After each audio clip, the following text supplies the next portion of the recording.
ఉన్నతమైన ప్రేమను బట్టి, ఆయన ఉచితమైన కృపను బట్టి మనమందరము మరొకసారి కొన్ని సన్నిధిలో చేరి ఈ రీతిగా ప్రార్థించుటకు, ప్రభుని స్తుతించటానికి, ఆయన మాటల ద్వారా మన ఆత్మలను బలపరుచుకోవటానికి దేవుడు మనకు అనుగ్రహించిన ఈ గొప్ప అవకాశాన్ని బట్టి మనం ప్రభుని ఎంతగానో స్తుతించవలసిన వారమై ఉంటున్నాం. బైబిల్ గ్రంథంలో నుండి గత కొన్ని దినాలుగా ప్రతి శనివారము సామెతల గ్రంథంలో ఉన్న సంగతులను మనం ధ్యానం చేసుకుంటున్నాం. ఈరోజు కూడా మరికొన్ని విషయాలు దైవ గ్రంథములో నుండి మనము ధ్యానం చేద్దాం. చిన్న ప్రార్థన చేసుకుని వాక్య ధ్యానములోనికి వెళ్దాం. మమ్ములను అతిమిక్కిలిగా ప్రేమించిన మా ప్రియ పరలోకపు తండ్రి, మీ శ్రేష్టమైన ఘనమైన ఉన్నతమైన నామానికి స్తోత్రాలు చెల్లిస్తూ ఉన్నాం. ఈ రాత్రి వేళ నీ మందిర ఆవరణంలో నీ పిల్లలముగా మేమందరము కూడి ఈ రీతిగా మిమ్మలను స్తుతించుటకు, కనపరిచి ఆరాధించుటకు మీరు మాకు అనుగ్రహించిన ఈ మంచి సమయాన్ని బట్టి మీకు స్తోత్రములు చెల్లిస్తున్నాం. తండ్రి, నీ మాటలు మేము వింటున్నప్పుడు నీ మాటలను అనుసరించి నీ మాటల ప్రకారం మేము బ్రతుకున్నట్లుగా తగినటువంటి జీవితం మా అందరికీ మీరు అనుగ్రహించమని ప్రార్థిస్తున్నాం. నీ మాటలు నీ మాటలుగా బోధించగలుగునట్లు బలహీనుడనైనటువంటి నన్ను కూడా బలపరిచి నీ పరిశుద్ధాత్మ సహాయం అనుగ్రహించి మాట్లాడమని మీ సన్నిధిలో ప్రార్థిస్తున్నాము తండ్రి. నీ వాక్యాన్ని వింటున్న ప్రతి వారి హృదయం ఆసక్తితో నీ మాటల కొరకు ఎదురు చూడటానికి, నీ మాటలలో ఉన్నటువంటి ప్రతి సంగతిని ఎరిగి నీ కొరకు బ్రతుకున్నట్లుగా సిద్ధపరచమని నీ కృపగలిగిన హస్తాలకు మమ్ములను మేము అప్పగించుకుంటూ యేసుక్రీస్తు ప్రభువు పేరట ప్రార్థించి స్తుతించి వేడుకుంటున్నాము తండ్రి. ఆమేన్. ప్రభునందు ప్రియమైనటువంటి దేవుని వారలారా, దైవ గ్రంథంలో సామెతల గ్రంథం 5 అధ్యాయాలు మనం ముగించుకోవటం జరిగింది. 5వ అధ్యాయములో నా కుమారుడా నా జ్ఞానోపదేశం ఆలకించుము అని ప్రారంభించి తన కుమారునికి చెప్పిన కొన్ని జాగ్రత్తలు మనము చూసాం. ఒక పరస్త్రీ ఒక జార స్త్రీ దగ్గరికి వెళ్ళినప్పుడు ఆ వ్యక్తి జీవితం ఎంత దౌర్భాగ్యమైన పరిస్థితికి వెళ్ళిపోతుందో, ఎటువంటి ప్రతికూలమైన పరిస్థితులు శిక్షలకు లోనైపోతాడో దైవ గ్రంథంలో 5వ అధ్యాయాన్ని మనం చూసాం. ఈరోజు మనము 6వ అధ్యాయాన్ని ప్రారంభించబోతున్నాం. సామెతల గ్రంథము 6వ అధ్యాయం మొదటి 5 వచనాలు వాక్యములో నుండి చదువుకుందాం. సామెతల గ్రంథం 6వ అధ్యాయము మొదటి 5 వచనాలు వాక్యములో నుండి మనము చదువుకుందాం. నా కుమారుడా, నీ చెలికాని కొరకు పోటపడిన ఎడల పరుని చేతిలో నీవు నీ చేయి వేసిన ఎడల నీ నోటి మాటల వలన నీవు చిక్కుబడి ఉన్నావు. నీ నోటి మాటల వలన పట్టబడి ఉన్నావు. నా కుమారుడా, నీ చెలికాని చేత చిక్కుబడితివి. నీవు త్వరపడి వెళ్ళి విడిచిపెట్టుమని నీ చెలికానిని బలవంతము చేయుము. ఇలాగు చేసి తప్పించుకొనుము. నీ కన్నులకు నిద్ర అయినను నీ కనురెప్పలకు కునుకుపాటైనను రానియకుము. వేటగాని చేతి నుండి లేడి తప్పించుకొనున్నట్లును ఎరుకువాని చేతి నుండి పక్షి తప్పించుకొనున్నట్లును తప్పించుకొనుము. చాలండి ప్రియులారా, సామెతల గ్రంథం 6వ అధ్యాయాన్ని ప్రారంభిస్తూ మళ్ళీ నా కుమారుడా అని ప్రారంభించాడు. నా కుమారుడా అంటే ఆ తండ్రికి ఆ కుమారుని ఒక మంచి స్థిరమైనటువంటి స్థితిలో పెట్టాలని, మంచి ఉపదేశంతో తన కుమారుణ్ణి బాగు చేయాలని, తన కుమారుడు ఒక తప్పులోనికి వెళ్లకుండా జీవించాలని తన తండ్రి ఆశపడుతున్నట్లుగా వాక్యంలో చూస్తున్నాం. 5వ అధ్యాయములో తన కుమారునికి పరస్త్రీ యొక్క ప్రభావము, చారస్త్రీ యొక్క పరిస్థితి ఏంటో చెప్పాడు. 6వ అధ్యాయముల దగ్గరకు వచ్చేసరికి చెలికాని గురించి మాట్లాడుతున్నాడు. చెలికాడు అంటే ఎవరు? చెలికాడు అంటే స్నేహితుడు. స్నేహితుడు, చెలికాడు. ప్రియులారా, ఇక్కడ ఒక స్నేహితుని గురించి ప్రారంభించాడు. ఎలా ప్రారంభించాడు అని వాక్యంలో మనము చూస్తే ఒకసారి మొదటి వచనాన్ని మనము చదువుకుందాం. నా కుమారుడా, నీ చెలికాని కొరకు పోటపడిన ఎడల పరుని చేతిలో నీవు చేయి వేసిన ఎడల. చాలండి. నా కుమారుడా, నీ చెలికాని కొరకు పోటపడిన ఎడల అంటే చెలికాడు స్నేహితుడు. ప్రియులారా, తనతో చెలిమి చేసేవాడు. స్నేహం అనేటువంటిది లోకములో ఒక మంచి బాంధవ్యంగా, లోకములో ఒక మంచి ఉన్నతమైన స్థాయిగా మనం చూస్తూ ఉంటాం. చెలిమి చేయటం అనేది, స్నేహం చెయ్యటం అనేటువంటిది మనిషి యొక్క జీవితంలో ఎంతటి చిన్నవాడైనా ఎంతటి పెద్దవాడైనా ప్రతి మనిషికి తప్పనిసరిగా ఏదో ఒక స్నేహితుడు ఉంటాడు. స్నేహం అనేటువంటి దాన్ని గురించి మనం మాట్లాడుకోవలసి వస్తే, స్నేహానికి మించినటువంటిది మనిషి యొక్క బ్రతుకులో మరొకటి లేదు అన్నట్లుగా మనుషులు స్నేహం చేయటానికి ఇష్టపడతారు. స్నేహితులను కోరుకుంటారు, స్నేహితులు కావాలని ఆశిస్తారు. ఎవరితో స్నేహం చేస్తే మంచిది అని ఆ వ్యక్తితో స్నేహం చేయటానికి ఇష్టపడతారు. ఎందుకంటే తనకంటూ ఒక స్నేహితుడు ఉన్నప్పుడు తనకు చెప్పుకొనే బాధలు కానీ కష్టాలు కానీ అతనికే చెప్పుకోవటానికి అవకాశం ఉంటుంది. అందుకే స్నేహితుడట ఒక భార్యకు చెప్పని విషయాలు, లేదు ఒక భర్తకు చెప్పని విషయాలు, లేక ఒక అన్నకు ఒక తమ్ముడికి ఒక చెల్లికి అక్కకు చెప్పలేని విషయాలు స్నేహితునితో పంచుకుంటారు అనేటువంటిది ఈ లోక విధానములో మనము చూస్తూ ఉంటున్నాం. ఎందుకంటే స్నేహం అటువంటిది, చెలిమి అటువంటిది. ప్రియులారా, కానీ సామెతల గ్రంథంలోనికి వచ్చేసరికి సొలొమోను గారు వ్రాస్తూ పరిశుద్ధాత్మ ప్రేరేపణతో ఏమంటున్నాడంటే, నీ చెలికానికి పూటపడిన ఎడల అన్నాడు. చెలికానికి పూటపడటం ఏంటి అంటే, మూల భాషలో నేను చూశాను ఈ మాట విధానం ఏంటి అని నేను చూస్తే, ఒక చెలికాని విషయంలో పరునికి మధ్యలో హామీ ఇవ్వటాన్ని పూటపడటం అంటారు.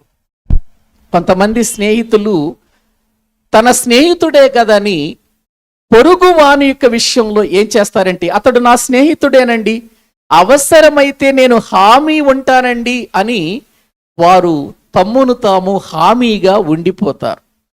కానీ ఇక్కడ చెబుతున్న మాటలు ఏంటంటే, చెలికానికి పూట పడితే నీవు హామీగా ఏ విషయములోనైనా ఉంటే నీకు ప్రమాదం అని చెబుతున్నాడు ఇక్కడ తన కుమారునికి. ప్రియులారా, దేవుని వాక్యము వింటున్న మనం ఆలోచించాలి. హామీ అనేటువంటిది ఒక మధ్యవర్తిత్వాన్ని మనకు చూపిస్తుంది. మనం ఒక బ్యాంకు వెళ్ళినా, ఏదైనా ఒక లోను తీసుకోవాలన్నా మనకు ముందు అడిగే ప్రశ్న ఏంటి చెప్పండి? నీకు హామీ ఎవరున్నారు అని అడుగుతారు. లేకపోతే నీ తర్వాత నామినీ ఎవరు అని అడుగుతారు. ఎందుకని? ఏదైనా ఒక డబ్బు ఇవ్వాలన్నా, ఒక లోను తెచ్చుకోవాలన్నా మనకు ప్రియులారా అడిగే ప్రశ్న ఏంటంటే హామీ ఎవరుంటారు అనేటువంటి ప్రియులారా ప్రశ్న అడుగుతారు. హామీ ఎవరుంటారు అని. వాస్తవంగా ఎక్కువ శాతం ప్రియులారా ఎవరు హామీగా ఉండటానికి ఇష్టపడతారంటే స్నేహితులే ఎక్కువగా హామీ ఉండటానికి ఇష్టపడతారు. ఎందుకంటే అతడు స్నేహితుడండి, అతను నేను నమ్మానండి, మేమిద్దరం ప్రాణ స్నేహితులమండి, ఇదిగో మా ఇద్దరి విషయంలో ఎటువంటి నిర్బంధమైనటువంటి విషయాలు లేవండి, మేము చాలా చక్కగా ఉంటామండి, కాబట్టి నా స్నేహితునికి ఒక మేలు జరుగుతున్నప్పుడు నేను హామీ ఉంటాను అని చెప్పటానికి ఒక స్నేహితుడు ముందుకొస్తాడు. కానీ నీవు అటువంటి పని చెయ్యొద్దు అని బైబిల్ చెబుతుంది. అలా హామీ ఉండొద్దు నీవు మధ్యవర్తిగా అని వాక్యం చెబుతుంది. ఎందుకో చెప్పనా? మీకా గ్రంథంలోనికి రండి. మీకా గ్రంథంలో మీకా గారి ద్వారా దేవుడు ఏం చెబుతున్నాడో ఒక్కసారి చూద్దాం. 7వ అధ్యాయము, మీకా గ్రంథము 7వ అధ్యాయము 5వ వచనం చదవండి. స్నేహితుని యందు నమ్మిక ఉంచవద్దు. ముఖ్య స్నేహితుని ఏం చేయొద్దన్నాడు? నమ్ముకొనవద్దు. అదేంటండి? ఒక స్నేహితుడు మరొక స్నేహితునితో నమ్మకంగా ఉండే కదా వాళ్ళిద్దరు స్నేహం చేసేది. కానీ ఇక్కడ ఏమంటున్నాడు? మీకా గ్రంథానికి వచ్చేసరికి మీకా కాలములో స్నేహితుడు అనబడుతున్నవాడే, ముఖ్య స్నేహితుడు అనబడుతున్నవాడే ఎలా ఉన్నాడో తెలుసా అండి? పైన వ్రాయబడిందండి, మంచివారు ముండ్ల కంచె వంటి వారిగా ఉన్నారట, యథార్థవంతులు ముండ్ల కంచె కంటే ముండ్లుగా ఉన్నారు అని పైన వాక్యంలో మనము చూస్తుంటున్నాం. ఎవరినైతే మంచివారు అని అనుకున్నామో వాళ్ళు ఎలా తయారైపోయారట? ముళ్ళలాగా అయిపోయారట. చదవండి పై వచనం, 4వ వచనం అనుకుంటా. వారిలో మంచివారు ముండ్ల చెట్లు వంటి వారు, వారిలో యథార్థవంతులు ముండ్ల చెట్ల కంటేను ముళ్ళుగా నుందురు. ప్రియులార వాక్యములో మనము చూస్తుంటున్నాం, ఎవరైతే మంచివారు అనుకుంటున్నామో, ఎవరైతే వీళ్ళు యథార్థవంతులు అని అనుకుంటున్నామో వాళ్ళు ఎలా ఉన్నారట? ముండ్ల చెట్టు వంటి వారిగా ఉన్నారు అని వాక్యంలో చూస్తున్నాం. ఎందుకు ముండ్ల చెట్లతో పోల్చాడు? ముండ్ల చెట్లతో ఎందుకు పోల్చాడు అనంటే అది చెట్టుగా పెరుగుతుంది, చెట్టుగా కలపనివ్వగలదు, చెట్టుగా అది ఉండగలదు. కానీ ఆ చెట్టు ప్రియులారా ప్రమాదకరమైనటువంటి ముళ్ళతో నిండిపోయి ఉంది, ముళ్ళతో నిండిపోయి ఉన్నది. అందుకే ఎవరైనా అలసట తీర్చుకోవాలన్నా, ఎవరైనా చెట్టు క్రింద కూర్చోవాలన్నా ముళ్ళ చెట్టును ఎవరైనా వెతుకుతారా? లేదండి. ఒక మంచి చెట్టు, నీడనిచ్చేటువంటి చెట్టు ఎక్కడ ఉందో దానిని వెతుకుతారు గాని ముండ్ల చెట్టును ఎవరు వెతికి దాని క్రింద కూర్చోవటానికి ఇష్టపడరు. ఎందుకంటే దానికి ఉన్నటువంటి ముళ్ళు ఎప్పుడు మనల్ని గాయం చేస్తుందో తెలియదు. గాలి వచ్చింది అనంటే ఆ గాలికి ఆ కొమ్మలు ఊగుతాయి, ఆ ఊగినటువంటి కొమ్మలు వచ్చి ప్రియులార మనకు రాసుకుంటాయి, ఆ తర్వాత అవి మనకు గాయాలు చేస్తాయి. ప్రియులార ముండ్ల చెట్టు క్రింద ఎవరు కూర్చోరు, ముండ్ల చెట్టు క్రింద ఎవరు విశ్రాంతి తీసుకోవటానికి ఇష్టపడరు, ముండ్ల చెట్టు క్రింద ఎవరు కూడా ఉండటానికి ఇష్టపడరు ప్రియులార. ఎందుకంటే దానికున్న ముండ్లు మనల్ని గుచ్చుతాయి గనుక. ఆ తరువాత యథార్థవంతులు వీళ్ళు అని అనుకుంటేనట వాళ్ళు ముండ్ల కంటేను ఎలా ఉన్న ముండ్ల చెట్ల కంటేను ఇంకా ముళ్ళుగా ఉన్నారట, ఇంకా ముళ్ళుగా ఉన్నారట.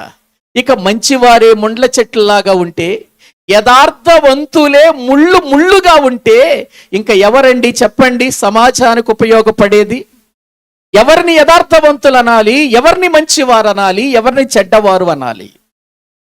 ప్రియులారా, ఆ సంగతులన్నీ చెబుతూ అసలు దేశములో నాకు భక్తుడే కనబడలేదు అనంటూ ప్రియులారా అక్కడ మీకా గారు చెబుతూ ఈ మాటలు చెబుతున్నాడు. ఒకవేళ నీవు ముఖ్య స్నేహితుడిని నమ్మాలి అని అనుకుంటున్నావా? నా స్నేహితుడు మంచివాడండి, నా స్నేహితుడు నాకు సహాయం చేసేవాడండి, నా స్నేహితుడు నన్ను ఎప్పుడు కూడా నమ్మక ద్రోహం చేసేవాడు కాదండి అని అనుకుంటే అది నీ పొరపాటు. ఎందుకంటే నీ స్నేహితుడు అనుకుంటున్న నీ యొక్క స్నేహితుడే, నీవు ప్రేమిస్తున్న నీ ముఖ్య స్నేహితుడే నీకు ఒక రోజున హాని కలిగించేవాడిగా మారొచ్చు, మారొచ్చు. ప్రియమైన దేవుని పిల్లలారా, ఆలోచించాలి ఈ విషయాలన్నీ కూడా.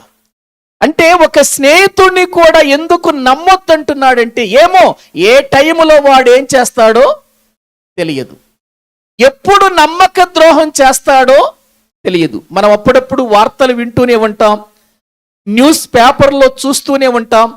స్నేహితుడే తీసుకొని వెళ్ళి ప్రియులారా వాడిని చంపేసినటువంటి సందర్భాలు, స్నేహం చేసేటువంటి వాడే ప్రియులారా నమ్మించి నమ్మక ద్రోహం చేసిన సందర్భాలు, స్నేహితుడు అనుకుంటున్నటువంటి వాడే మంచిగా ఉంటూ వాడికి విషం పెట్టినటువంటి సందర్భాలు, ఇవన్నీ మనం న్యూస్లో చూస్తూనే ఉంటున్నాం. ఎవరు వీళ్ళు? స్నేహితులు, నమ్మకం కలిగినటువంటి వారు, కానీ నమ్మక ద్రోహులుగా వీళ్ళు జీవిస్తున్నారు. అందుకే చెలికానితో నీవు హామీ ఉండొద్దు అని అంటున్నాడు, మధ్యవర్తిత్వం నువ్వు చెయ్యొద్దు అని అంటున్నాడు. ప్రియులారా, ఒకవేళ హామీ ఉంటే నువ్వు పూట పడితే నువ్వు పరుని చేతిలో చిక్కుకున్నట్టే అని అన్నాడు.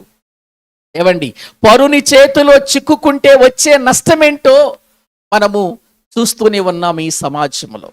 ఏవండి, ఇక ఈ హామీ ఉన్నవాడు ఎవడైతే ప్రియులారా స్నేహితుడు అనుకొని హామీ ఉన్నాడో ఆ స్నేహితుడు ఇతడు మధ్యవర్తిగా ఉన్నప్పుడు అది ఒకవేళ డబ్బే కావచ్చు, అది వస్తువే కావచ్చు, అది ఏదైనా సరే మాటే కావచ్చు, హామీగా ఉన్నప్పుడు అతడు తీర్చినప్పుడు తర్వాత వచ్చేది ఎవరి దగ్గరికి చెప్పండి ప్రియులారా? ఎవడైతే హామీగా ఉన్నారో వాళ్ళ దగ్గరికే వస్తూ ఉంటారు. అక్కడి వరకు ఎందుకు? మనం ఏదైనా ఒక వెహికల్ కొనాలి అని అనుకున్నాం అనుకోండి, వెహికల్ కొనటానికి కూడా ఎవరుండాలి చెప్పండి? ఒక హామీ ఉండాలి. వాళ్ళు కిస్తీలు కట్టలేదనుకోండి, ఎవరి మీద పడతారు వచ్చి? ఎవడైతే హామీ ఉన్నాడో వాళ్ళ మీద పడతారు. వాడొచ్చి వీళ్ళని అడుగుతాడు, ఆ రోజు నిన్ను నమ్మాను, నువ్వు నెల నెల కడతానంటే కదా నేను సంతకం చేశాను, అటువంటి నీవు ఎందుకు ఇలా చేశావంటే ఏదో సాకులు చెబుతూ ఉంటాడు. చివరికి ఇతని దగ్గర నుంచి డబ్బు వసూలు చేస్తాడు. అక్కడి నుంచి రాకపోతే ఇక్కడి నుంచి ఏమైపోతాయి? వసూలైపోతూ ఉంటాయి. అంటే ఒకవేళ ప్రియులారా హామీ ఉన్నటువంటి వ్యక్తి స్నేహితుడైనప్పటికీ కూడా ఇటువంటి పరిస్థితులు మనము సమాజంలో ఎన్నో చూస్తున్నాం. ఈ విధంగా స్నేహం బంధాలు తెగిపోయిన సందర్భాలు, స్నేహాన్ని బట్టి చంపుకున్న సందర్భాలు, స్నేహాన్ని బట్టి ప్రియులారా అనేక విధాలుగా కుటుంబాలు నాశనమైపోయిన పరిస్థితులు సమాజంలో మనము చూస్తూనే ఉన్నాం. తన కుమారునికి ఆ తండ్రి చెబుతున్న ఆ విధానం చూడండి ప్రియులారా, నా కుమారుడా నీవు చెలికానికి పూట పడితే పరుని చేతిలో చిక్కినట్టు. అక్కడ వరకెందుకండి ప్రియులారా? ప్రభువైన యేసుక్రీస్తు వారు తన శిష్యులను చూచి తన శిష్యులతో ఏమన్నాడో తెలుసా? ఒక్కసారి రండి బైబిల్ గ్రంథంలో మనము చూస్తే యోహాను సువార్త 15వ అధ్యాయము, యోహాను సువార్త 15వ అధ్యాయము దేవుని వాక్యములో మనము చూస్తే ప్రియులారా 12వ వచనము నుండి మనము చదువుకుందాం. నేను మిమ్మును ప్రేమించిన ప్రకారము మీరొకరినొకడు ప్రేమించవలెననుటయే నా ఆజ్ఞ.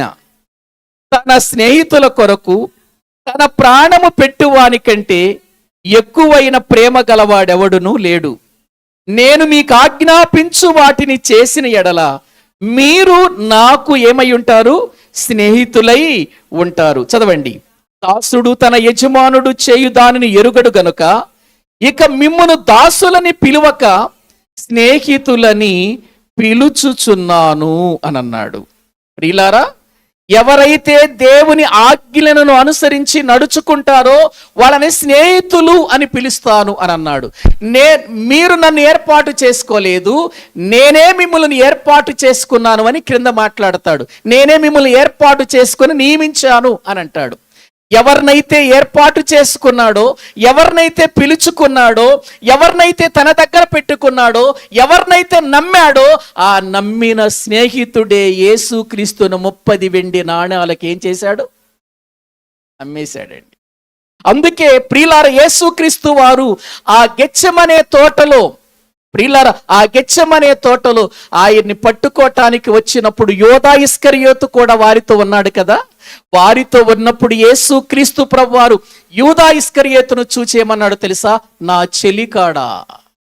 ఏమన్నాడండి?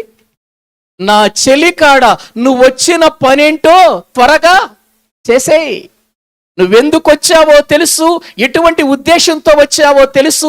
30 వెండి నాణాల కోసం నన్ను ముద్దు పెట్టుకుని అమ్మి వేయటానికి వచ్చావు కదా నీవు అనలేదా? ఇవ్వండి, ఒక్కసారి ఆలోచించండి.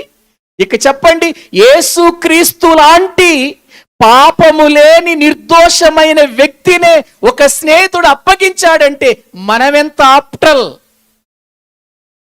నమ్మక ద్రోహం చేశాడు కదా, నమ్మక ద్రోహం చేశాడు.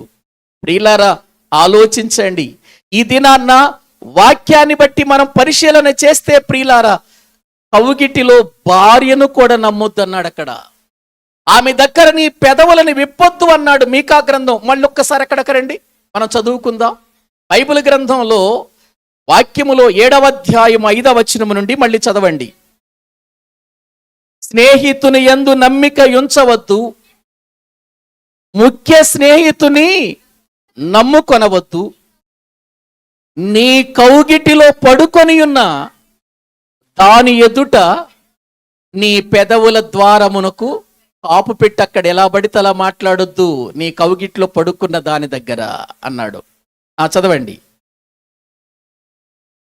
కుమారుడు తండ్రిని నిర్లక్ష్య పెట్టుచున్నాడు,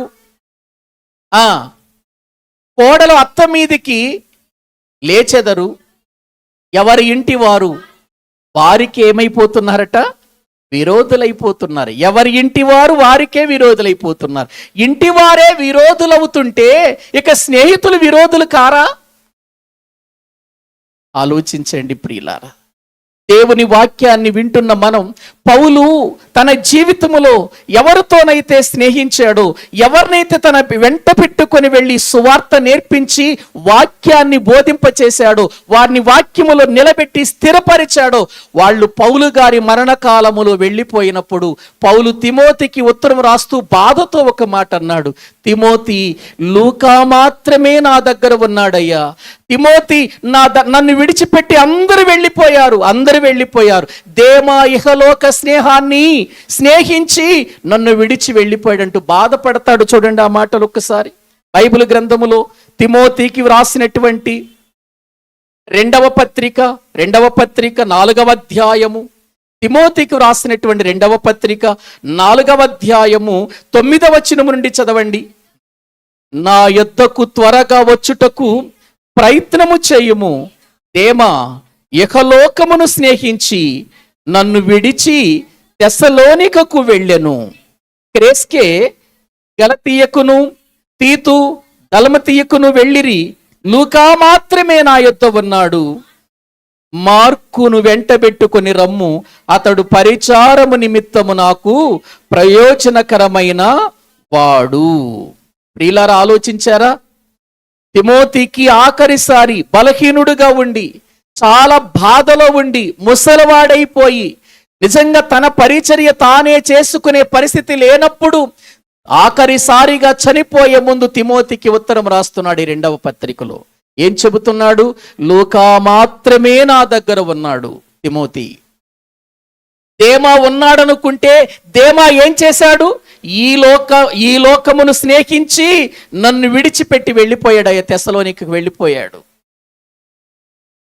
ఒకనాడు పౌలుతో ఉన్నవారే, పౌలుతో చెలికారుగా ఉన్నవాళ్ళే, పౌలుతో ప్రియులారా ఉండి పౌలు దగ్గర దేవుని వాక్యాన్ని నేర్చుకున్న వారే ఇప్పుడు బాధలో, కష్టంలో, చనిపోయే పరిస్థితుల్లో, చాలా దుఃఖకరమైన పరిస్థితులలో ఉంటే అతన్ని విడిచిపెట్టి వెళ్ళిపోయారు.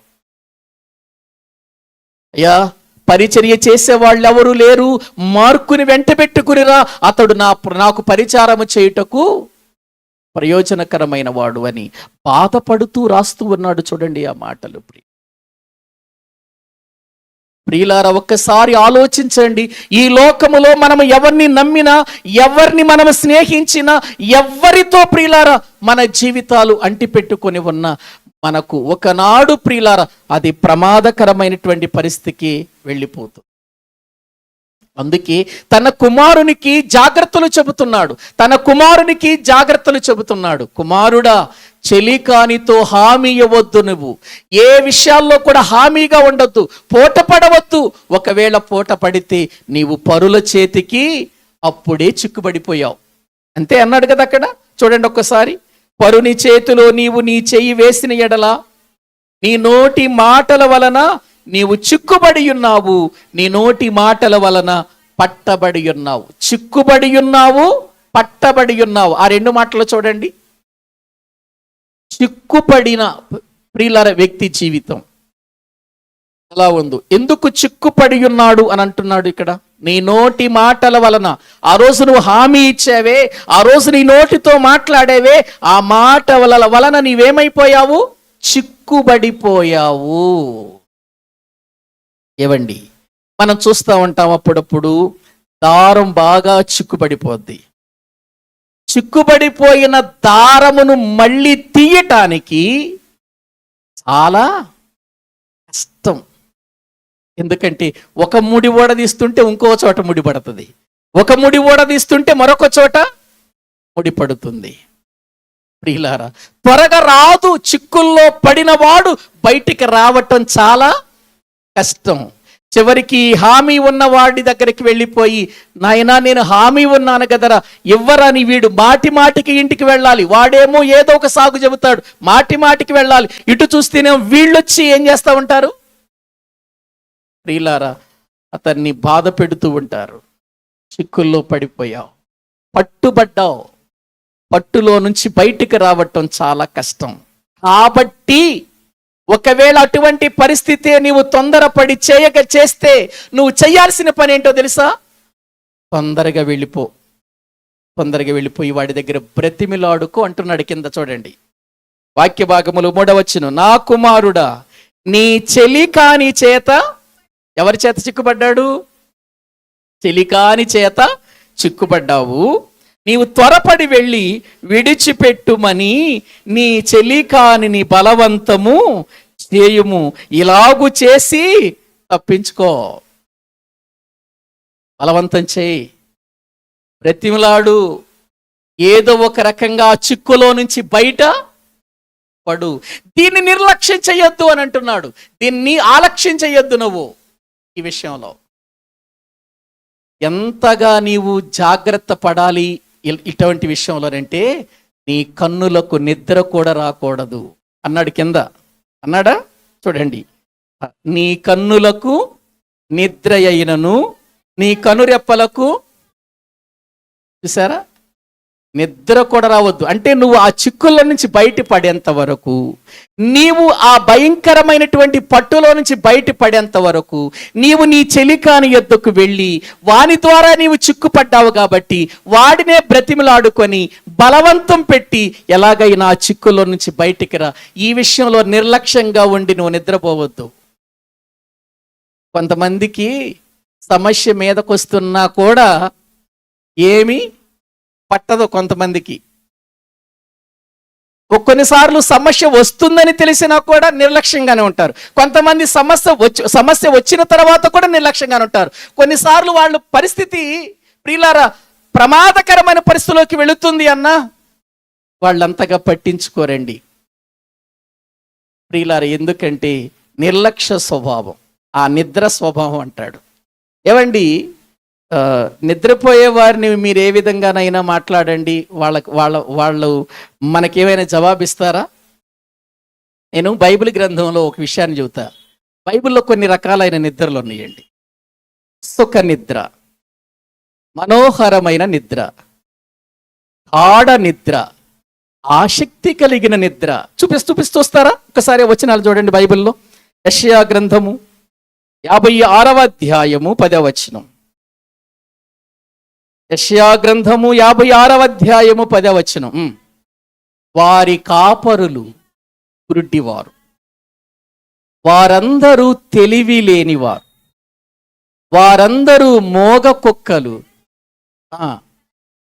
కలవరించుచు పండుకొనువారు. నిద్ర అంటే ఎంత శక్తి కొంతమందికి. ఎక్కడైనా నిద్రపోగలరు, ఎలాగైనా నిద్రపోగలరు. ఆసక్తి అట. నిద్ర అంటే ఏంటట వీళ్ళకి? మహాశక్తి అట. వీళ్ళ కళ్ళ ముందు ప్రియులారా బిర్యానీ పెట్టినా కూడా నిద్ర మానరు వీళ్ళు. అందుకే మా సేవకుల కూడికలో ఒక సెక్షన్ పెట్టాం మేము.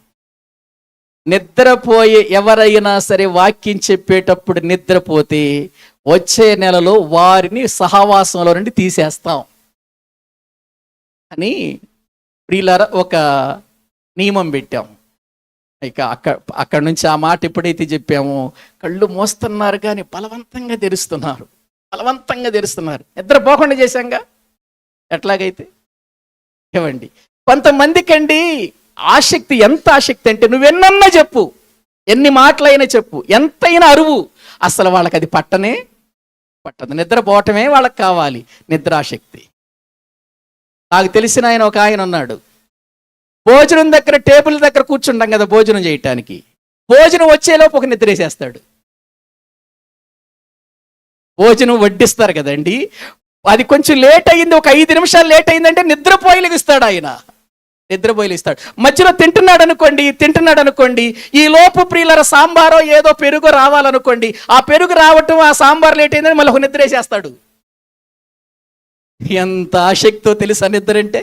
కొంతమందికి అండి నిద్ర అంటే అంత ఆసక్తి అండి. వారు నిద్రాశక్తులు. అందుకే అన్నాడు, ఓ నాయన అది నీకు ప్రమాదం నాయన, అది విడిచిపెట్టన్నాడు. చూడండి అదే సామెతల గ్రంథం 20వ అధ్యాయం 13వ వచనం. సామెతల గ్రంథము 20వ అధ్యాయము 13వ వచనం. ఏంటట?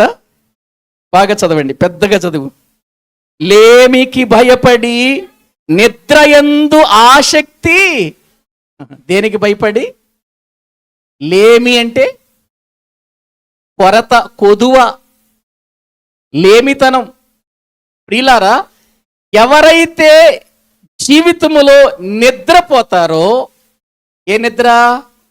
ఆసక్తితో కూడిన నిద్ర, మహాశక్తి. కొన్నిసార్లు మాట్లాడుతూనే ఉంటాం, అక్కడే నిద్రపోతూ ఉంటారు. కొంతమంది మాటల దగ్గరే నిద్రపోతూ ఉంటారు. తర్వాత లేపి వింటున్నావా అంటే ఏం మాట్లాడుకున్నారు అని అంటూ ఉంటారు. అంటే ఎంత ఆసక్తి అంటే వాళ్ళకి నిద్ర అంటే చెప్పటానికి వీల్లేదు ప్రియులారా. నిద్రాశక్తి విడువు, లేమికి భయపడు. నీ ఇంటి మీదకి దరిద్రత వచ్చేస్తుంది. నువ్వు వాక్యం వినకుండా, దేవుని మాటలు వినకుండా, దేవుని సన్నిధిలో కూర్చొని నువ్వు ఆసక్తిగా నిద్రపోతున్నావంటే, దేవుని మందిరంలో నీకు అంత ఆసక్తి నిద్ర అంటే దేవుని మీద కంటే నీకు దేని మీద ఆశ? ఆసక్తి విషయంలో మాంద్యులు కాక ఆత్మయందు తీవ్రత కలిగి ఉండండి అని ఆత్మ విషయంలో చెబుతుంటే, మనమేమో నిద్రయందు ఆసక్తి కలిగి బ్రతుకుతాం. ఆలోచించండి. నిద్రయందు ఆసక్తి కలిగిన వారు లేమి తెచ్చుకుంటారు, కొరత తెచ్చుకుంటారు. ఆత్మీయ జీవితములో లేమే, ప్రియులారా శారీరకమైనటువంటి జీవితములో కూడా లేమే. కాబట్టి ప్రియులారా, జీవితములో మనం ఎప్పుడు కూడానండి అసలు దేవుని మందిరములో, దేవుని సన్నిధిలో కూర్చున్నప్పుడు వాక్యము తర్వాత ఏం చెబుతారు, ఏం మాటలు రాబోతున్నాయని ఆసక్తితో కూర్చోవాలి. కానీ ప్రియులారా, రెఫరెన్స్ చెప్పే లోపే నిద్రపోయే రీతిలోకి వెళ్ళిపోకూడదు మనం. అది లేమికి కారణం. అది నీ ఆత్మీయ జీవితానికి నష్టాన్ని కలిగిస్తుంది. ఎదగలేవు నీవు, ప్రభువులో ఉండలేవు, నీవు ప్రభు కొరకు జీవించలేవు. ఒక ఆసక్తి లేకపోతే ప్రియులారా, గొప్పగా చెప్పటం కాదు కానీ అది నేను అలవాటు చేసుకున్నాను నా జీవితంలో. ఎన్నిసార్లైనా ప్రియులారా, ఎన్నిసార్లైనా అర్ధరాత్రి 1 గంటకు 2 గంటలకు ప్రియులారా వచ్చి మళ్ళీ వెళ్ళి రెండవ రోజు మీటింగులు చెప్పటం, ఆ మీటింగ్లు అయిపోయేంత వరకు కూడా అక్కడ కూర్చోవటం, కళ్ళు తెరిచే నేను బైబిల్ చూస్తూ ఉంటాను. ఎప్పుడు నిద్రపోవటానికి ఇష్టపడను. నిద్ర వస్తుంది అని అంటే అక్కడి నుంచి లేచి వెళ్ళిపోతాను. ప్రియులారా గమనించండి, ఎందుకు నేను ఈ విషయాన్ని చెబుతున్నానంటే, నిద్ర యందు ఆసక్తి విడవకపోతే అది నీ ఆత్మీయ జీవితానికి లేమి కలిగిస్తుంది, నీ జీవితాన్ని పాడు చేస్తుంది, నష్టాన్ని కలిగిస్తుంది. ఆసక్తితో కూర్చోవాలి. ఇది ఒక నిద్ర అయితే, ఇంకొక నిద్ర చూపిస్తాను చూడండి బైబిల్ గ్రంథములో. వాక్య భాగములో మనము చూస్తే ప్రియులారా, వాక్యములో ప్రసంగి గ్రంథం చూడండి. ప్రసంగి గ్రంథం 5వ అధ్యాయము 12వ వచనం.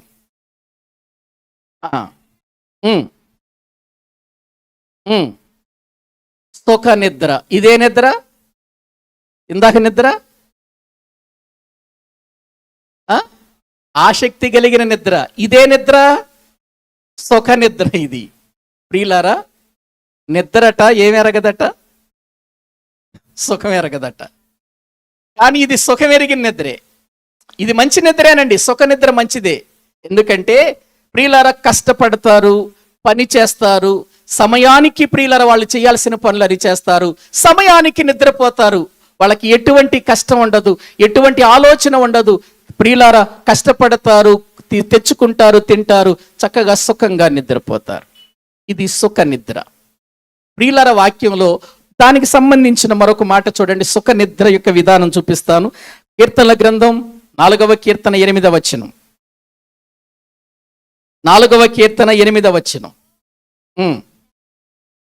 నెమ్మదితో పండుకొని నిద్రపోవుదును, నేను ఒంటరిగా ఉండినను నీవే నన్ను సురక్షితముగా. వాక్యంలో మనము చూస్తున్నాం, దావీదు మాట్లాడుతూ ఏమంటున్నాడంటే, నేను నెమ్మదితో పండుకొని నిద్రపోవుదును. అదే సుఖ నిద్ర అంటే. ప్రియులారా నెమ్మదితో పండుకొని నిద్రపోవుదును అని మాట్లాడుతున్నాడు. అంటే అతని జీవితంలో ఎటువంటి పరిస్థితులు వచ్చినప్పటికీ భయపడడు. కారణం ఏంటంటే అతడు దేవుని యందు ప్రియులారా ఆధారపడిన వాడిగా మనం చూస్తూ ఉంటాం. ప్రియులారా ఈ దినాన్న మనం ఏ స్థితిలో ఉన్నాం? ఒక ప్రక్క చూస్తే ప్రియులారా మనకు ఆసక్తితో నిద్రపోయే వాళ్ళు కనబడుతున్నారు. మరో ప్రక్క చూస్తేనేమో సుఖ నిద్ర, కష్టజీవులుగా పనిచేసి దేవుని మందిరానికి వచ్చి మందిరంలో చక్కగా వాక్యాన్ని విని ప్రార్థనలో పాలు పంపులు పొంది ఇంటికెళ్ళి చక్కగా ప్రియులారా నిద్రపోవటం. అది అంటే క్రమానుసారముగా జరిగే కార్యక్రమంలో ఇది సుఖ నిద్ర. ఇంకొకటి ఉంది గాఢ నిద్ర. ఏ నిద్ర అండి? గాఢ నిద్ర. చూడండి వాక్య భాగములో మనము చూస్తే అదే సామెతల గ్రంథం 19వ అధ్యాయము 15వ వచనం. 19వ అధ్యాయము 15వ వచనం. సోమరితనము గాఢ నిద్రలో.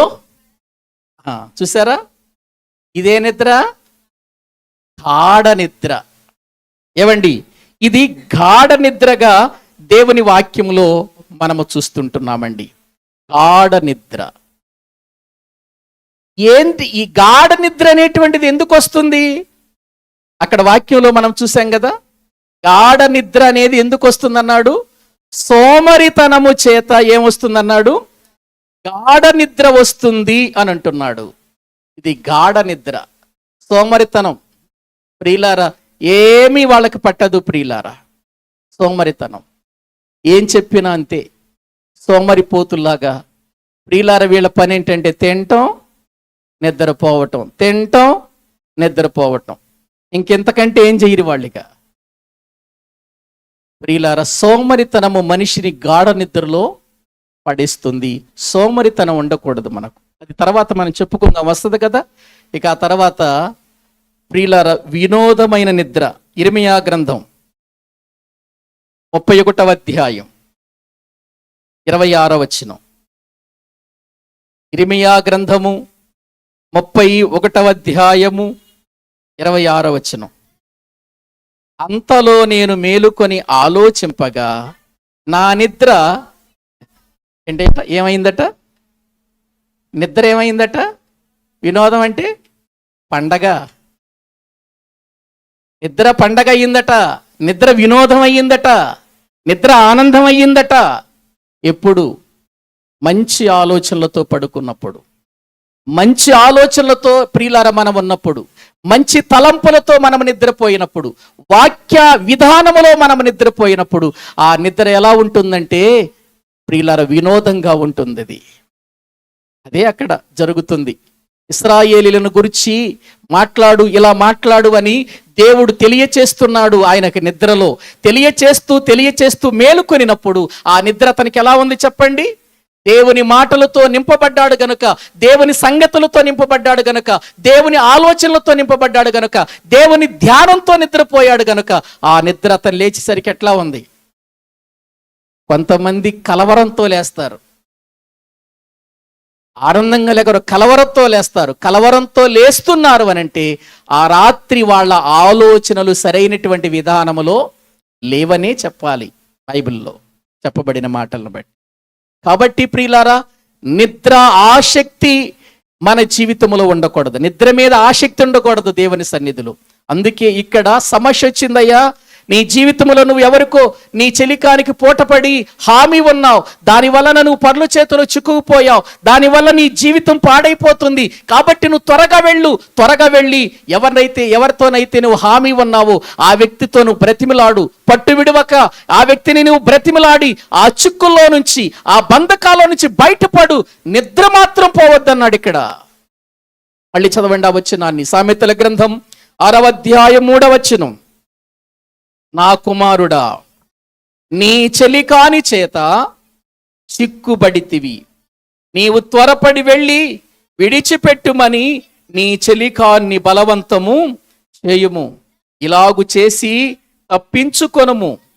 నీ కన్నులకు నిద్ర అయినను, నీ కనురెప్పలకు కునుకుపాటైనను, అంటే ఆ చిక్కుల్లో నుంచి బయటపడే వరకు ఎవరితో, నీ చెలికారితో నువ్వు హామీ ఉన్నావు కదా, దాని వలన నీకు వచ్చినటువంటి ఆ పరిస్థితులను నీవు బయటపడి ఒక మంచి స్థితిలో ఉండాలి అని అంటే నువ్వు నీ చెలికారి దగ్గరికి వెళ్ళు, బ్రతిమిలాడు, పట్టు విడవక బ్రతిమిలాడు. ఎలాగైనా ఆ పరిస్థితిలో నుంచి నువ్వు తప్పించుకో. అప్పటి వరకు నీ కంటికి ఏమి రాకూడదు? నిద్ర రాకూడదు. నీ కనురెప్పలకు కునుకుపాటు రానియ్యకుము. సమస్య ఉంది నీ ముందు సమస్య నిన్ను వెంటాడుతుంది. అది నీ కుటుంబానికి ప్రమాదం, మీ మధ్యలో ఉన్న స్నేహానికి ప్రమాదం, చెలికానిగా మీ మధ్యలో ఉన్నటువంటి ఆ బాంధవ్యానికి ప్రమాదం. నీవు కనుక త్వరపడకపోతే ఈ ప్రమాదాలన్నీ ఒకటి తర్వాత ఒకటి నువ్వు ఎదుర్కోవాలయ్యా. కుమారుడా, స్నేహితుల విషయంలో కూడా జాగ్రత్తగా ఉండు నాయన ఎందుకే చెబుతున్నాడు. పైనేమో పరస్త్రీ విషయంలో జాగ్రత్తగా ఉండమన్నాడు, జారస్త్రీ విషయంలో జాగ్రత్తగా ఉండమాడు. ఇక్కడ ఎలా ఉండమంటున్నాడు? స్నేహితుల విషయంలో జాగ్రత్తగా. మొదటి అధ్యాయము నుండి మీరు చూడండి, మొదటి అధ్యాయము నుండి కూడా పాపులు నిన్ను ప్రేరేపింపగా నీవు వారితో వెళ్ళొద్దు అన్నాడు. అంటే ఎంత జాగ్రత్తలు చెబుతున్నాడో చూడండి ప్రియులారా. అలా ప్రతి అధ్యాయంలో కూడా జాగ్రత్తలు చెబుతున్నాడు. 6వ అధ్యాయం దగ్గరకు వచ్చేసరికి 6వ అధ్యాయములో చెలికాడి విషయంలో జాగ్రత్తగా ఉండు, చెలికాని విషయంలో, స్నేహితుని విషయంలో, చెలిమి చేసే విషయంలో జాగ్రత్తగా ఉండు. ఎక్కడ కూడా ఏ స్నేహితుడికి నువ్వు హామీ ఉండొద్దు. హామీ ఒకవేళ ఉంటే నీవు పరుల చేతులు చిక్కుకున్నట్లే, నీవు నీ యొక్క చెలికాని యొక్క చేతిలో పట్టుబడినట్లే. పట్టుకున్నాడు నిన్ను గట్టిగా. నువ్వు తొందరగా ఈ విషయాన్ని తెలుసుకొని వెళ్ళి నీ యొక్క స్నేహితుడిని బ్రతిమిలాడు, అయ్యా త్వరగా ఈ సమస్యలో నుంచి బయటపడాలి, నేను దీనికి మార్గం చూపించని అడుగు. అప్పుడు ఆ వ్యక్తి ఆ పరిస్థితిలో నుంచి నిన్ను బయటపడేసేంత వరకు నీవు నిద్రపోవద్దు, నీ కంటికి నీవు కునుకు కూడా పోవద్దు. ఒకవేళ అలా చేస్తే నీ పరిస్థితి ఏమవుతుందో ప్రియులారా, 5వ వచనం. వేటగాని చేతి నుండి లేడి తప్పించుకొనున్నట్లును, ఎరుకువాని చేతి నుండి పక్షి తప్పించుకొనున్నట్లును తప్పించుకొనము అని అన్నాడు. అంటే ఎందుకండి ఇంత జాగ్రత్త చెబుతున్నాడు? ఏంటి ఒక చెలికాడితో ఇంత ప్రమాదమా? ఒక నమ్మిన వాడితో ఎంత ప్రమాదమా? మన తోటి వారితో ఎంత ప్రమాదం ఉందా జాగ్రత్తగా ఉండకపోతే? అవునండి, ఉందండి. ఎన్నో చూస్తున్నామండి, ఎన్నో వింటున్నాం, మన కళ్ళతో ఎన్నో చూస్తున్నాం ఇటువంటి విషయాలు. స్నేహితుడు అని నమ్మి మోసపోయిన వాళ్ళు, స్నేహ బంధాలు తెంచుకున్నవారు ప్రియులారా ఎంతోమంది మనకు కనబడుతూనే ఉన్నారు. ప్రియులారా, ఈ దినాన్న దేవుని మాటలు వింటున్నటువంటి మన జీవితాలు ఎలా ఉన్నాయి? మనము గనుక ఇటువంటి విషయాలలో చిక్కుబడిపోతే, పట్టుబడిపోతే, జాగ్రత్త పడకపోతే, మన కన్నులకు నిద్ర లేకుండా ఆ విషయములో నుంచి బయటపడకపోతే, వేటగాని చేతిలో నుండి లేడి ప్రియులారా ఇదిగో ఎలాగూ పట్టుబడుతుందో అలా పట్టుబడుతుంది. ఒక్కసారి వేటగాని చేతిలో లేడి పడింది అనంటే ఇంకా అది తప్పించుకోవటం దాని వల్ల కాదు. అందుకే లేడి చాలా తెలివిగా ఉంటది. వేటగాని ఉరిలో పడినట్టుగానే పడుతుంది, కానీ వేటగాడు వచ్చేసరికి అక్కడ నుండి దానిలో నుంచి బయటపడి ఒక్కొక్కసారి తెలివిగా అది ప్రియులార తప్పించుకుంటుంది. అలాగుండాలి నీవు. ఒక వేటగాని చేతిలో పడిన లేడి తప్పించుకున్నట్లు తప్పించుకో ప్రియులార. అది సామాన్యంగా దొరకదు, దొరికిందంటే ఇక ఆ వేటగాడు దాన్ని విడిచిపెట్టాడు. అదే నీ స్థితి కూడా జాగ్రత్త పడకపోతే. తర్వాత ఎరుకువాని చేతి నుండి ప్రియులారా వల వేసేవాడు, లేకపోతే ప్రియులారా నిన్ను ఎవరైతే నీకు ఉచ్చులు పెడుతున్నారో, ఉరులు పెడుతున్నారో వారి చేతిలో పక్షి తప్పించుకునేటట్లుగా తప్పించుకో, లేకపోతే నీకు ప్రమాదం. సోమరిగా ఉండొద్దు ఈ విషయంలో అని తన కుమారునికి జాగ్రత్తలు చెబుతున్నాడు. ప్రియులారా, జాగ్రత్తలు చెబుతున్నాడు. వాక్యము వింటున్న నా ప్రియ సహోదరి సహోదరుడా, ఏ సమస్యలో చిక్కుకున్నావు, ఎవరిని బట్టి ఆ సమస్య వచ్చింది, దేన్ని బట్టి ఆ సమస్య వచ్చింది, అది నువ్వు తెలుసుకోకుండా నీ సొంత ప్రయత్నాలతో ముందుకు వెళ్ళావంటే అది ప్రమాదం. ఇదిగో మార్గం ఇది, ఇలా వెళ్ళాలి. నువ్వు తప్పించుకోవాలంటే మార్గం ఇది. మొదటిగా నువ్వు వెళ్ళాలి, నీ చెలికాని దగ్గరికే వెళ్ళాలి. ఎందుకు? నీ చెలికానికి నువ్వు హామీ ఉన్నావు, నువ్వు మధ్యవర్తిగా అక్కడ ఉన్నావు, కాబట్టి నువ్వే వెళ్ళాలి. వెళ్ళి ఏం చెయ్యాలి? నీవు విడిచిపెట్టక అతన్ని ఏం చేయమంటున్నాడు? బలవంతం చేసి ముందు అందులో నుంచి బయటపడు. ప్రియులారా, ఒక చెలికాడి విషయములోనే ఈ భూమి మీద ఎంత జాగ్రత్తగా ఉండమని చెబుతుంటే ప్రియులారా, దేవుని పిల్లలమైనటువంటి మనతో స్నేహము జరిగిస్తూ, స్నేహము చేస్తూ మనము ఎన్ని ప్రమాదాలకు గురైపోతున్నామో తెలుసా? సాతానుతో. చాలా మంది అండి, మేము రక్షించబడ్డామండి, మేము ప్రభువుని నమ్ముకున్నామండి, మేము ప్రభుని ఎరిగామండి, మాకు సాతానుతో సంబంధం లేదు అని అంటానే ఉంటారు. వాడితోనే స్నేహం చేస్తూ ఉంటారు. కొంతమంది లోకముతో స్నేహం చేస్తూ ఉంటారు. కొంతమంది ప్రియులారా, ఈ లోక స్నేహము దేవునికి వైరమని మీరు ఎరుగరా? ఎవడు ఈ లోకముతో స్నేహము చేయగోరునో వాడు దేవునికి శత్రువగుతాడు అని యాకోబు పత్రికలో మనము చూస్తున్నాము కదా. ప్రియులారా, ప్రతి దినము సాతానుడు మనతో ఎలా చెలిమి చేస్తున్నాడో చెప్పనా? ఎలా వాడు మన దగ్గరకు వస్తున్నాడో తెలుసా? దేవునికి మనకు మధ్యవర్తిగా వాడు ప్రియులార ఉండి మనల్ని వాడికి దేవునికి మధ్యలో హామీగా పెట్టుకుంటున్నాడు. కోటబడిపోతున్నా వాడితో మనం కోటబడిపోతున్నాం. ఎట్లాగో చెప్పనా ప్రియులారా, ఏదైనా దేవుని నమ్మినటువంటి మనము ఇదిగో ఇది చెయ్యకూడదు అని అన్నప్పుడు, ఇది మనము జరిగించకూడదు అని అన్నప్పుడు అపవాదంటాడు, 10 మందిలో ఉన్నాం, 10 మంది మరి మనుషులు అక్కడ ఉన్నారు, పెద్దలు ఉన్నారు, కాబట్టి అది జరిగించకపోతే ఎట్లాగండి? మనం ఏమంది వాళ్ళతో పాటు మనం కూడా ఒక చెయ్యేస్తే మన జీవితంలో అది కొట్టుకుపోతుంది కదా అని అనుకుంటున్నాం. అంటే ఇప్పుడు ఎవరితో మనం చెలిమి చేసినట్టు? ఎవరితో చెలిమి చేసినట్టండి? ఈ లోక మర్యాదను అనుసరించొద్దు అని బైబిల్ చెబుతుంది. ప్రియులారా, మనమేమో లోక మర్యాదలనే అనుసరిస్తూ ఉన్నాం. ఇది చెయ్యొద్దు అన్నప్పుడు అది చెయ్యకుండా ఉండిపోవాలి మనం. ఇది జరిగించొద్దు అన్నప్పుడు జరిగించకుండానే ఉండాలి మనం. జరిగించాము అంటే మనం ఎవరితో ప్రియులారా స్నేహం చేసినట్లు? సాతానుతో చెలిమి చేసినట్టు కాదా?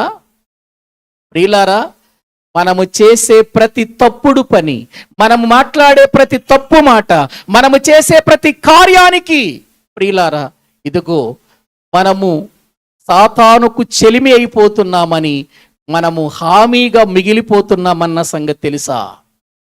ఆలోచించండి ప్రియులారా. దైవ గ్రంథాన్ని మనం పరిశీలన చేస్తే ఎన్నో సంగతులు ప్రియులారా అలా ఉన్నాయండి. ఒక రోజున యెహోషువ, యాజకుడైన యెహోషువ మలిన వస్త్రములు ధరించిన వాడై కనపడ్డాడండి. సాతానుడు వెళ్ళిపోయాడు దేవుని దగ్గరకు ఫిర్యాదిగా. చూడండి ఒక్కసారి బైబిల్ గ్రంథములో, దైవ గ్రంథములో ప్రియులారా మనము చూస్తే జకర్యా గ్రంథం దేవుని వాక్యములో ప్రియులారా మనము చూడగలిగితే 3వ అధ్యాయం 1వ వచనము నుండి చదవండి. మరియు యెహోవా దూత ఎదుట ప్రధాన యాజకుడైన యెహోషువ నిలవబడుటయు, సాతాను ఫిర్యాది అయి అతని కుడి పార్శ్వమున నిలవబడుటయు అతడు నాకు కనపరిచెను. చూడండి ఇక్కడ బైబిల్ గ్రంథంలో జకర్యా గారు మాట్లాడుతున్నాడు, ప్రవక్త అయిన జకర్యా గారు మాట్లాడుతున్నాడు. ఏంటంట ప్రియులారా, యెహోవా దూత ఎదుట ప్రధాన యాజకుడైన యెహోషువ నిలవబడ్డాడట. సాతానుడు ఫిర్యాదిగా ఎక్కడున్నాడు? అతని కుడి పార్శ్వమున నిలబడ్డాడు. ఎవరి కుడి పార్శ్వమున? ఏవండి ఇక్కడ మీరు బాగా గమనించండి. యెహోవా దూత ఎదుట ప్రధాన యాజకుడైన యెహోషువ నిలబడ్డాడు. అతనికి కుడి వైపున ఎవరు నిలబడ్డారు? సాతాను. ఎందుకు నిలబడ్డాడు? ఫిర్యాదు అంటే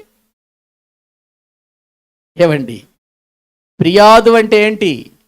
మనము ఏ పొరపాటు చేసినా దాని విషయములో ఇదిగో నేను చూశాను అని ప్రభువుకు చెప్పటానికి సిద్ధపడి ఉన్నాడు. మనమేమనుకుంటాం, మనల్ని ఎవరు చూడటం లేదు కదా, మనం ఏం చేసినా ఎవరు చూడటం లేదు కదా, మనం ఏ తప్పు చేసినా ఎవరు చూడటం లేదు కదా, మనం ఏం మాట్లాడినా ఎవరు వింటలేదు కదా, లేదు మనము ఏది దేవునికి విరోధమైంది చూసినా కళ్ళతో అది దేవుడు చూడటం లేదు కదా అని మనం అనుకుంటున్నాం. కానీ మన పక్కన ఒకడున్నాడన్న సంగతి ఎప్పుడైనా తెలుసుకున్నామా మనం? మన పక్కన ఒకడున్నాడని, వాడు ప్రియులారా ఇదిగో మనకు శత్రువని తెలుసుకొని మనము వాడి విషయంలో జాగ్రత్త పడుతున్నామా? ప్రియులారా ఒక విషయం చెప్పనా, మనల్ని ప్రేరేపించేది వాడే, మనల్ని తప్పులోనికి నడిపించేది వాడే, తప్పు చేయించేది ఆడే, మన మీద ప్రియులారా దేవునికి ఫిర్యాదు చేసేది కూడా వాడే. మరి ఇప్పుడు చెప్పండి, వాడి విషయంలో మనము జాగ్రత్తగా ఉండకపోతే ఎన్ని చిక్కుల్లో పడేస్తాడో తెలుసా మనల్ని? ఎన్ని బంధకాల్లో పడేస్తాడో తెలుసా వాడు మనల్ని? ప్రియులారా వాడికి అలా అవకాశం ఇస్తున్నామంటే వాడు మనతో ఏం చేస్తున్నాడని అర్థం? చెలిమి. సాతానంటే ప్రియులారా మాట చెబితే మనము చెలిమి చెయ్యము, మేము చెయ్యమండి అని అంటాం. కానీ మనము చేసే పనులను బట్టి వాడితో మనం ఏం చేస్తున్నట్టుగా కనబడుతుంది? చెలిమి చేస్తున్నట్లుగానే కనబడుతుంది. ప్రియులారా ఒక్కసారి ఆలోచించండి, వాడు మనలను ఏ విధంగా మోసం చేయాలని, వాడు ఏ విధంగా మనల్ని పడగొట్టాలని, వాడు ఏ విధంగా మనల్ని నాశనము చేయాలని వాడు మనతో స్నేహం చేస్తున్నాడు. మనము వాడికి అవకాశం ఇస్తున్నామో ఆలోచించండి. దాని వలన ఎన్నో భయంకరమైన పరిస్థితుల్లోనికి వెళ్ళిపోతున్నాం మనం. ఆత్మీయ జీవితములో ప్రియులారా దేవునికి దూరం అయిపోతున్నాం, కానీ దేవునికి దగ్గరగా ఉన్నట్లుగానే అనుకుంటున్నాం మనం, కానీ దేవునికి దూరం అయిపోతున్న సంగతి మనకు అర్థం కావటం లేదు. ప్రియులారా నమ్మక ద్రోహి వాడు ప్రియులారా నేను ఒక విషయాన్ని మీకు చెబుతాను. యూదా ఇస్కరియోతును ప్రభుతో స్నేహం చేస్తున్నాడు కదా. యూదా ఇస్కరియోతు ప్రభుతో ప్రియులారా తిరుగుతున్నాడు కదా. డబ్బు సంచి కూడా ప్రభువు అతడి చేతికి ఇచ్చేశాడు కదా. ప్రియులారా, అన్ని విషయాలలో కూడా ప్రభువే అతన్ని ఆదుకుంటున్నాడు. ప్రియులారా, అందరితో కూడా కలిసి భోజనం చేస్తున్నాడు, ఒక్కచోటే కూర్చుంటున్నారు, ప్రభు బల్లలో కూర్చుంటున్నారు, వారు ప్రభుతో భోజనం చేస్తున్నారు. అయినా సాతానుడు ప్రవేశించాడా లేదా అతనిలో? ప్రవేశించాడా? ప్రియులారా, ఇప్పుడు యోధా ఇస్కరియోతును ప్రేరేపించింది ఎవరు? ప్రవేశించింది ఎవరు? ప్రియులారా, యేసుక్రీస్తును 30 వెండి నాణాలకి అమ్మేయటానికి అతన్ని ప్రోత్సహించింది ఎవరండి? యోహాను సువార్త 13వ అధ్యాయం చూడండి ఒక్కసారి. యోహాను సువార్త దేవుని వాక్యములో నుండి 13వ అధ్యాయము. ప్రియులారా, వాక్యములో మనము చూస్తే 2వ వచనము చదువుకుందాం. వారు భోజనము చేయుచుండగా ఆయనను అప్పగింపవలెనని సిమోను కుమారుడగు ఇస్కరియోతు యూదా హృదయములో అపవాది ఇంతకు ముందు ఆలోచన పుట్టించియుండెను. ఏవండి, వారు భోజనము చేయుచుండగా, ఎవరు భోజనం చేస్తుంటే? యేసు ప్రభువారు ఆయన శిష్యులు భోజనము చేస్తుంటే అంతకు ముందే యోధా హృదయములో అపవాది ఏం పుట్టించాడట? ఆలోచన పుట్టించాడు. మరి ఆలోచన పుట్టించినప్పుడు యోధా ఇస్కరియోతు మెలకువగా లేడా? ఆలోచన పుట్టించినప్పుడు నేను ప్రభు శిష్యుణ్ణి అని జ్ఞాపకం రాలేదా? ఆలోచన పుట్టించినప్పుడు నేను దేవుని తర్వాత ఈ లోకానికి సువార్త చేయవలసిన అపోస్తలుడును అనే జ్ఞాపకం రాలేదా? ప్రియులారా, తర్వాత ఏం జరిగిందో చూడండి ఒక్కసారి. 27వ వచనం. వాడు ఆ ముక్క పుచ్చుకొనగాని సాతాను వానిలో ప్రవేశించెను. ఆలోచన పుట్టించాడు, ఆలోచనకు అవకాశం ఇచ్చాడు. ఆ తర్వాత సాతానుడు ప్రవేశించాడు. ఎక్కడికి? హృదయములోనికి. ఎవరి హృదయం? అపోస్తులుడు. దేవుని తర్వాత లోకానికి సువార్తను చాటి చెప్పవలసిన వాడు అతని హృదయములో ప్రియులారా ప్రవేశించాడు. అంటే ప్రవేశించేంత వరకు మనోడికి ఏమన్నా ప్రియులారా ఆలోచన లేదంటారా? అపవాది ప్రవేశించాడు, ఇటువంటి ఆలోచన ఏంటి నాకు రావటం? ఎందుకంటే ఆలోచన విషయంలో బాగుందనుకున్నాడు, దానికి అవకాశం ఇచ్చాడు. ఇప్పుడు అవకాశం ఇచ్చాడు కాబట్టి అదేం చేసింది? వచ్చి లోపలే తిష్ట వేసుకుని కూర్చుంది. ఇప్పుడు అపవాది లోపలికి వస్తే యోధా ఇస్కరియోతు ఏం చేస్తాడు? దేవుని పని చేస్తాడా? దేవుని కొరకు బ్రతుకుతాడా? దైవ చిత్తాన్ని నెరవేర్చగలుగుతాడా? ఆలోచించండి. మనలో అపవాది ఉన్నప్పుడు కూడా అదే జరుగుతుంది.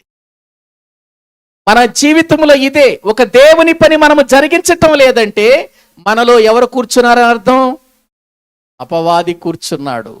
ప్రార్థన చేయమన్నప్పుడు నువ్వు ప్రార్థన చేయట్లేదు, మౌనంగా ఉన్నావు అంటే అర్థం ఏంటి? చెప్పండి అందరూ. అపవాది లోపలికొచ్చేశాడు, లోపలికొచ్చి కూర్చున్నాడు. నిన్ను నోరు మెదపనివ్వడు, ప్రార్థన చెయ్యనివ్వడు, దేవుని సన్నిధిలో ఒక భారం కలగనివ్వడు, దైవ చిత్తం ఏంటో ప్రియులారా ఎరిగి బ్రతకనివ్వడు వాడు. ప్రార్థనకు వచ్చావు, చాలాసేపు చెప్పాడు అయ్యగారి వాక్యం, కాసేపు నిద్రపో అవకాశం ఇదే.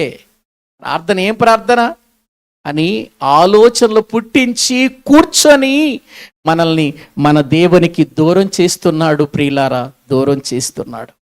మనమేమో వాడికి లోబడిపోతున్నాం. యేసు క్రీస్తు వారు శోధనలోనికి వెళ్ళక ముందు యాకోబును, యోహానును, పేతురు గారిని తీసుకొని కొండకు వెళ్ళాడు.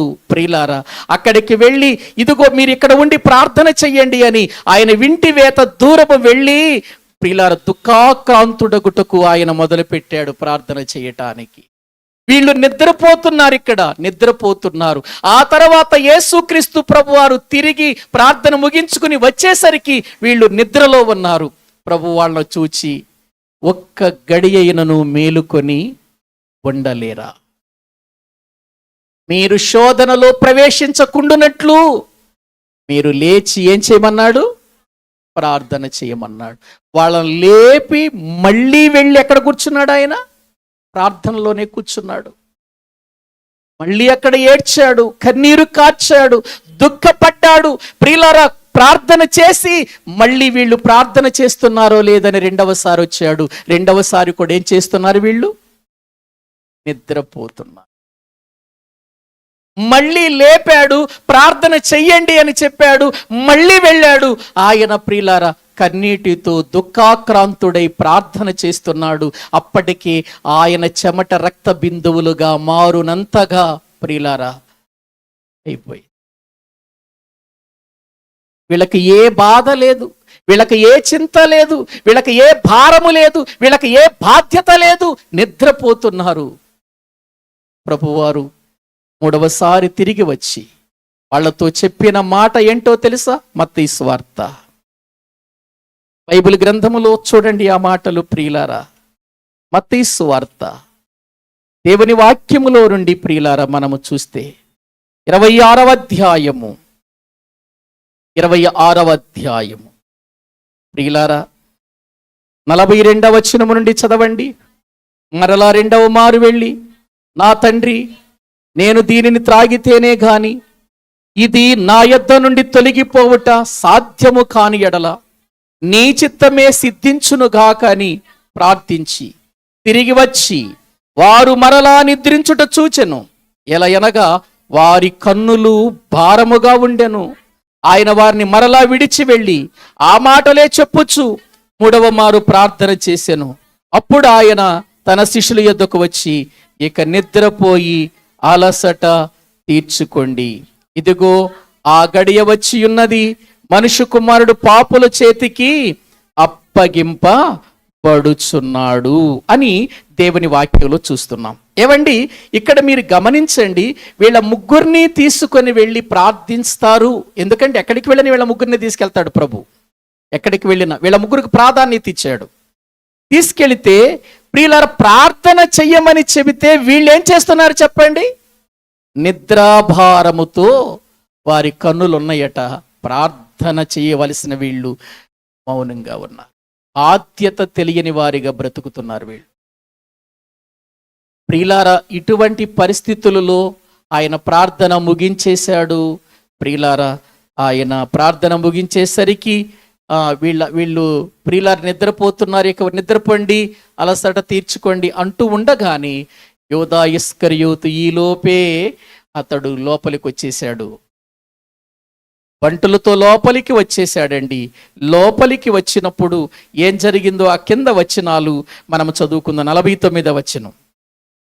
వెంటనే యేసు నొద్దకు వచ్చి, బోధకుడా, నీకు శుభమని చెప్పి ఆయనను ముద్దు పెట్టుకొనెను. యేసు, చెలికాడా, నీవు చేయవచ్చినది చేయుమని అతనితో చెప్పగా వారు దగ్గరకు వచ్చి ఆయన మీద పడి ఆయనను, చెలికాడా, నాతో స్నేహం చేసినవాడా, నాతో తిరిగినవాడా, నాతో భోజనము చేసినవాడా, నాతో ప్రభు బల్లలో పాలు పప్పులు పొందినవాడా, నాతో కూడా కలిసి అనేకమైన అద్భుతాలు జరిగిస్తుంటే నా ప్రక్కన కూర్చున్నవాడా, వచ్చిన కానుకలన్నీ నీ చేతిలో పెట్టుకున్న నా చెలికాడా, నా చెలికాడా, నిన్ను నమ్మాను,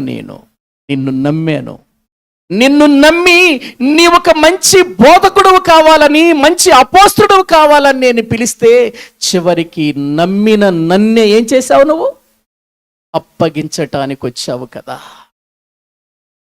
30 వెండి నాణ్యాల కోసం నువ్వు నన్ను నమ్మేశావు. వాళ్ళు చూస్తేనేమో ప్రార్థన చెయ్యమంటే ప్రార్థన చేయకుండా వాళ్ళేమో నిద్రపోయారు, నిద్రాభారం వలన ఉన్నారు. చెయ్యండి, మీరు చెయ్యాల్సింది చెయ్యండి. లేఖనముల ప్రకారం నాకు జరగవలసినటువంటి విధానములో నేను వెళ్ళిపోతున్నాను. ప్రభు బాధపడుతూ ఆ రోజున తెల్లవార్లు నిద్రలేని వాడై, కళ్ళన్నీ భారముతో మిగిలిపోయిన, కళ్ళల్లో నుండి వచ్చినటువంటి ఆ నీరు ప్రియులారా తరిగిపోయినటువంటి ఆ సందర్భంలో పక్క చిక్కిపోయిన వాడిగా, అలసట చెందిన వాడిగా, శరీరమంతా హోనమైపోయినటువంటి ఆ రాత్రి ఇదిగో చెలికాడి తనను అప్పగిస్తుంటే ఆయన హృదయంలో ఎంత వేదన చెందుంటాడో ఒక్కసారి ఆలోచించండి. మనందరం ఎవరము చెలికాళ్ళము కాదనుకుంటున్నారా దేవునికి, ప్రభువుకి? యోహాను సువార్తలో చదివించాను కదా నేను ముందు, మీరు నాకు స్నేహితులయ్యుందురు. మనమందరినీ ప్రియులారా యేసు క్రీస్తు వారు స్నేహితులుగా చూస్తున్నాడు, స్నేహితులుగా చేసుకున్నాడు. ఈ రోజున మనము ఆయన్ని అప్పగిస్తున్నామా? ఒక్క గడియను నాతో మేలుకొని ఉండలేరా అని ప్రభు చెప్పిన మాటలు ఎక్కడ పెట్టావు? అందుకే సమస్యలు పరిగెత్తుకొస్తున్నాయి నీ మీదకు. అందుకే ఇదిగో నీ జీవితంలో అనేక రకాలైనటువంటి విభిన్నమైనటువంటి పరిస్థితులు నిన్ను పట్టుకుంటున్నాయి, చిక్కుల్లో పడేస్తున్నాయి, బయటికి రాలేకపోతున్నావు. అప్పుడొచ్చి పాస్టర్ గారు ప్రార్థన చెయ్యండి అంటున్నావు, కానీ నువ్వున్నటువంటి స్థానం ఏంటో నీకు అర్థం కాలేదు. ప్రియులారా, అందుకే నా కుమారుడా, నీ చిలికానికి పూటపడిన ఎడల నీవు నీ పరుని చేతిలో చిక్కుబడ్డావు. నీ నోటి మాటల వలన చిక్కుబడ్డావు, నీ నోటి మాటల వలన పట్టుబడ్డావు. నువ్వు ఇప్పటికైనా వెళ్ళి బ్రతిమలాడుకో, ఆ సమస్యలో నుంచి బయటికి రా. నిద్రపోయే టైం కాదు ఇది, నిద్రపోయే టైం కాదు, నీ సమస్య నుంచి బయటకు వచ్చే టైం. అది చెబుతున్నాడు తన కుమారుడు. నా ప్రియ సహోదరుడా, సహోదరి, నీ కుటుంబంలో ఎంతో మంది రక్షించబడవలసిన వారై ఉండగా, వారు నిత్య నరకానికి వెళ్ళబోతూ ఉండగా, వారి జీవితాలు ఎప్పుడు ముగిస్తాయో తెలియనటువంటి పరిస్థితుల్లో ఉండగా, నీ ఇంటి మీదకు శ్రమల మీద శ్రమలు రాబోతూ ఉండగా, ఇదిగో నీవెన్నో రీతులుగా సమస్యలపై తెచ్చిపెట్టుకుంటూ మౌనంగా ఉంటున్నావు. నిద్రపోకుండా భారంతో ప్రభు సన్నిధిలో ప్రార్థించవలసినటువంటి మనం మౌనంగా ప్రభు ఏమంటున్నాడు? అయ్యా, నిద్రపోయే టైం కాదయ్యా, నీ సమస్య నుండి నువ్వు బయటపడే టైం ఇది. నీ కన్నులకు నీవు కునుకుపాటు రానియొద్దయ్యా. ఇదిగో వేటకాడు వచ్చినట్లుగా ఉరిని మీదకి రాబోతుందయ్యా. ఎరుకువాని ఉచ్చులు వేసినట్లుగా ఉచ్చులు వేయబోతున్నాడయ్యా. ఒకడున్నాడయ్యా, వాడు అవకాశాన్ని బట్టేస్తున్నాడయ్యా. వాడే వల వేస్తాడు, వాడే ఉచ్చులు పెడతాడు, వాడే గాలం వేస్తాడు. నీ నాశనాన్ని వాడు కోరుకుంటున్నాడు. నీవు ప్రార్థన చెయ్యని ప్రభువు చెబుతుంటే మనమేమో మౌనంగా ఉండిపోయి నిర్లక్ష్యంగా ఉంటున్నామా? ఆలోచించండి. దేవుని జాగ్రత్తలు మనం పాటిద్దాం, లేకపోతే ప్రమాదం వచ్చిన తర్వాత మనం ఏడ్చిన ప్రయోజనం ఉండదు. తలలు వంచండి, ప్రార్థన చేసుకుందాం. తలలు వంచండి, ప్రభు సన్నిధిలో ప్రార్థన చేసుకుందాం. నా ప్రియ సహోదరి, సహోదరుడా, ప్రభు చెబుతున్నాడు, అకస్మాత్తుగా నీ మీదకి ఉగ్రత వచ్చినప్పుడు, పెళ్ళున నీ మీదకు దేవుని ఉగ్రత దిగినప్పుడు, ఆ రోజు నువ్వేం చేయగలుగుతావు? ఆ రోజున మనం ఏం చేయగలుగుతాము చెప్పండి ప్రియులారా? అందుకే దైవ సన్నిధానములో దేవుని నమ్మాను అని దేవుణ్ణి మోసం చేయొద్దు. దేవుడు ఏ సమయాన్ని మనకిచ్చాడో ఆ సమయాన్ని మనం సద్వినియోగం చేసుకుందాం. అది ప్రార్థనా సమయమా? అయితే ప్రార్థన చేయాలి. అది వాక్య సమయమా? వాక్యం వినాలి. అది దేవుని పాదాలు పట్టుకొని ఏడ్చే సమయమా? ప్రభు పాదాలు పట్టుకోవాలి. దైవజనులతో కూడా కలిసి కన్నీరు కార్చాలి. నీవు పాటుపడాలి. ఎంతకాలము నీవు నిద్రను ఆసక్తిగా చూపిస్తూ ఆసక్తి కలిగిన నిద్రలోనికి, గాఢ నిద్ర కలిగిన స్థితిలోనికి వెళ్ళిపోతావు. ఒక్క గడి అయినా నువ్వు మేలుకోలేవా? దేవుని సన్నిధిలో మనము ప్రార్థించలేమా? ప్రార్థించటానికే కదా దేవుడు మనల్ని ఏర్పాటు చేసుకుంది. మన మంచి కోరి ప్రార్థించమంటున్నాడు. రాబోయే పరిస్థితులను బట్టి ప్రార్థించమంటున్నాడు. నీకు నాకు తెలియదు మన మీదకి ఏమొస్తాయో, మన పిల్లల మీదకి ఏమొస్తున్నాయో మనకు తెలియదు. ప్రియులారా, మన కుటుంబం మీదకు ఎటువంటి పరిస్థితులు వస్తున్నాయో మనకు తెలియదు. తెలిసిన దేవుడు చెబుతున్నాడు, ప్రార్థన చెయ్యి. కన్నులకు నిద్ర రానియద్దు, నీ కన్ను రెప్పలకు కునుకుపాటు రానియద్దు. వేటగాడు పరి తిరుగుతున్నాడు, వాడు వల వేస్తున్నాడు. ఈ భూమి మీద ఎరుకవాడు ఉచ్చులు వేస్తున్నాడు. వాడిలో నుంచి వాటిలో పడద్దు. నువ్వు తప్పించుకో. లేడి తప్పించుకున్నట్టు తప్పించుకో. పక్షి తప్పించుకున్నట్లు తప్పించుకో. తప్పించుకోవాలి అని అంటే నువ్వు ప్రార్థన చేయాలి. ప్రభువా సహాయము చెయ్యండి నాయన. అనేక సార్లు నేను సాతానుకు చెలికాడినైపోయానయ్యా. అపవాది ఆలోచనలకు గురైపోయానయ్యా. తండ్రి, అనేక సార్లు సాతానుడు నాలో ప్రవేశించి ప్రేరేపించాడయ్యా. నా జీవితాన్ని వాడికి అప్పగించేశానయ్యా. ఒక మాట కోసం, ఒక చెడ్డ మాట కోసం నిన్ను అప్పగించానయ్యా. ఒక చెడ్డ కార్యము కొరకు నిన్ను అప్పగించానయ్యా. ఒక చెడ్డ తలపు కోసం నిన్ను అప్పగించేశానయ్యా. దాని వలన నేను ఎంతో నష్టాన్ని కొని తెచ్చుకోవలసి ఉంది. అందుకే నేను తప్పించుకుంటానయ్యా. నన్ను విడిపించు ప్రభువా. ప్రభు పాదాలు పట్టుకొని అందరము కూడానండి కొన్ని నిమిషాలు ప్రార్థన చేద్దాం.